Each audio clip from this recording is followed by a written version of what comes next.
Chavez, great fighter out of Mexico, Julio Definitely. César Chavez.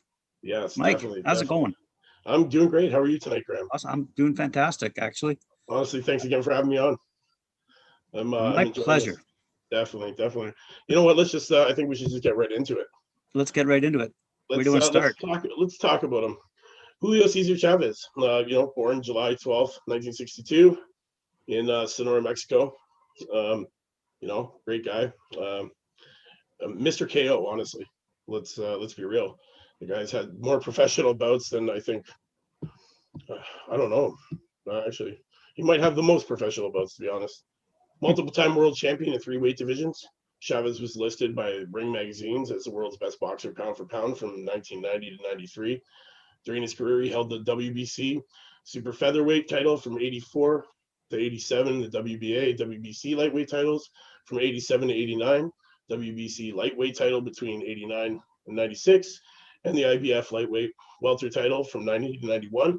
He also held Ring magazines and Lionel lightweight titles from 88 to 89, and Lionel lightweight title twice between 1990 and 96. Chavez was the first fighter of the year in 87, first fighter of the year 87 and 90, and by Boxing Writers Association of America and The Ring, respectively. He was named. So this guy's a champ, man. This guy, I used to love watching this guy growing up. Chavez holds some of the most successful records in boxing.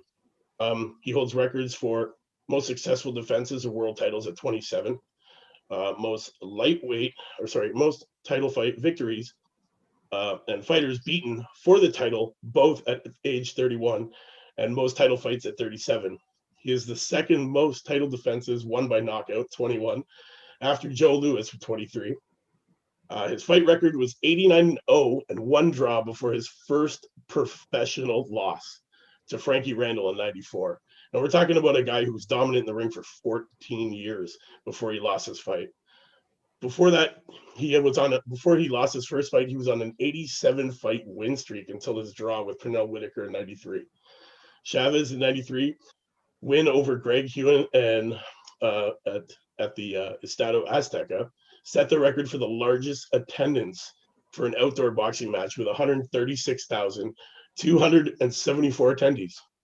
Wow. He is ranked the 17th boxer of all time, pound for pound, by BoxRec, number 24 on ESPN's list of 50 greatest boxers of all time, and the 18th on the Ring's 80 best fighters over the last 80 years. And in 2010 was finally inducted into the International Boxing Hall of Fame for the class of 2011. And is current, and he's the father of current boxers today, Omar Chavez, and former WBC middleweight champion Julio César Chávez Jr. This guy, honestly, you want to see knockouts, this is the man you want to watch. Go back, watch his old fights. This guy was a machine. Just another one of these guys that's, dedicated to the whole sport. Just ready to wreck people, man. I honestly and truthfully, this is one of my favorite fighters to watch. Is there anyone like him today? No, you know what? No, I don't think there is. I don't think there's anybody around today that can match the dominance that this guy had. Like again, the fighters today don't fight or train the same. Well, they fight and train differently. They don't fight as long anymore. There's not, you don't see these, man. This guy had 115 professional bouts. When's the next time we're going to see a guy like that in the ring? A boxing career that spans 25 years, 115 fights. That's ludicrous, man. Boxers today just don't go through that. He's just, he's one of my favorites. I had to mention him. I had to bring him up tonight.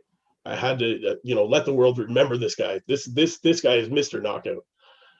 Just a devastating Mexican champion. Did they have color TVs back when you were watching them? Yeah, they did. The Radiation Kings. Yeah. The big tube boxes, man. You couldn't even see their faces. They couldn't see the detail in their faces. But yeah, when you were watching this guy.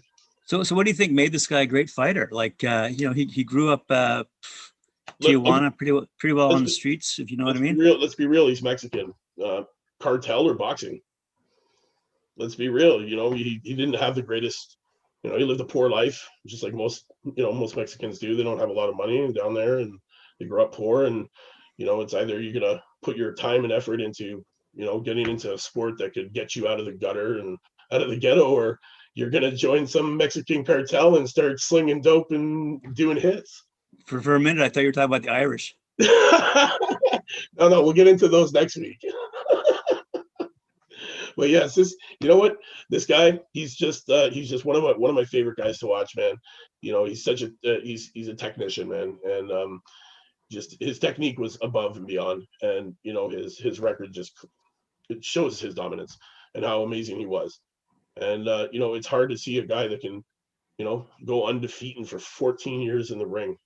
80. Is he coaching or training right now? I believe he's probably training his sons. He does have one son that is still competitive right now. His other son is retired, but was a WBO, I believe, title holder.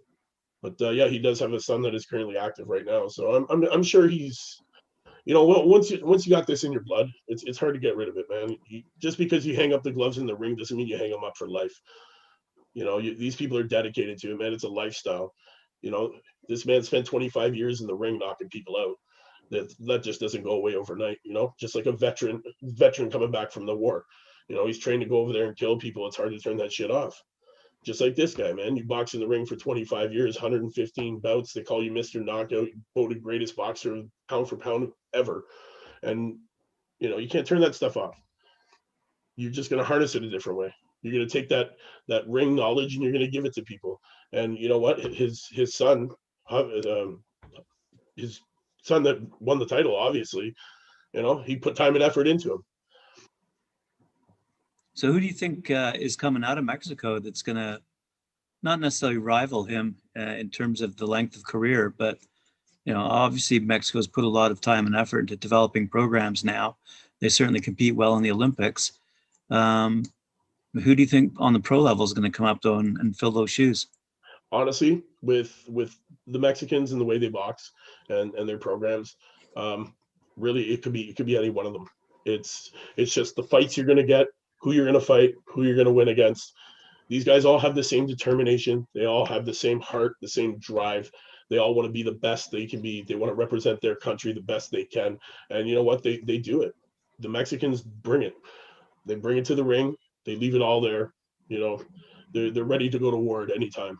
Drop of a hat. That's why these guys have these long, lengthy careers with these astronomical numbers of fights, because they're ready to go at any time. There's just they have such a drive. So realistically, anybody coming out of Mexico, professional debuts or a couple fights under the belt, you got to watch all of them, because it's just their style of boxing. It's fancy. It's wonderful to watch. It's quick. It's technical.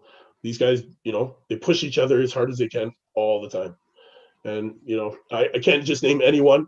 I'm not as current as and up to date in today's boxing as I was when I a little younger. But I'll tell you, just watch any of the young guys coming out of Mexico, man.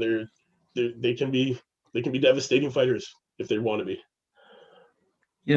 Before we do our next show, maybe we should have a quick little look, see if they've got any female fighters coming up through the ranks as well. Yeah, that'd be cool to see. So I'm kind of curious because we've been talking a lot about fighters from other countries, female fighters, and I'm curious to see if any Mexican women are coming up through the ranks. Yeah, me too. You know what? I'm gonna look that up. Definitely. I want to see. Let's see if the women are gonna come out of Mexico soon. We got some Mexican MMA fighters, so I guess boxing's got to be right up there as well, right? Absolutely. Any kind of combative sport, really, to get them out of the shit, really. Anything that can make them better money than doing some gardening or selling oranges, as the stereotypes so say. Right. So now the only thing left to talk about is the weight of his gloves. Were they 4 ounces? No, but they should have been, man, because then all his wins would have been knockouts. All of them would have been knockouts, man. I'm telling you, 4-ounce gloves is what we need. 4-ounce gloves. Let's watch knockouts, man. That's it. That's the way it's got to be, man. Thanks very much. Yeah, I appreciate that, Mike. Thanks very much for joining me this evening. Yeah, no problem. Anytime. When are you doing your next one, and who you got lined up? It'll be a surprise. For the both of us. Okay. It'll be a surprise for the both of us. Once again, thanks very much. Appreciate it. And for the viewership out there, thanks very much for tuning in. Yeah, guys, thanks for please watching. Thanks for tuning in. If you liked what you see, hit that like button, jab that subscribe, and knock some comments out. Let us know who you want us to talk about, man. Come on, guys. Knuckle up. Fighting solves everything, baby. Fighting solves everything. Knuckle up. What's that? $18.99 from Walmart? No, $5.99 from Giant Tiger and $10 in printing. All right. There's your promo. All right. That's it, baby. So guys out there, thanks for joining us. Hit subscribe, like us, share us, and we'll see you next time. Thanks very much, Mike. Appreciate it. Yeah, man. No problem. Have a good night.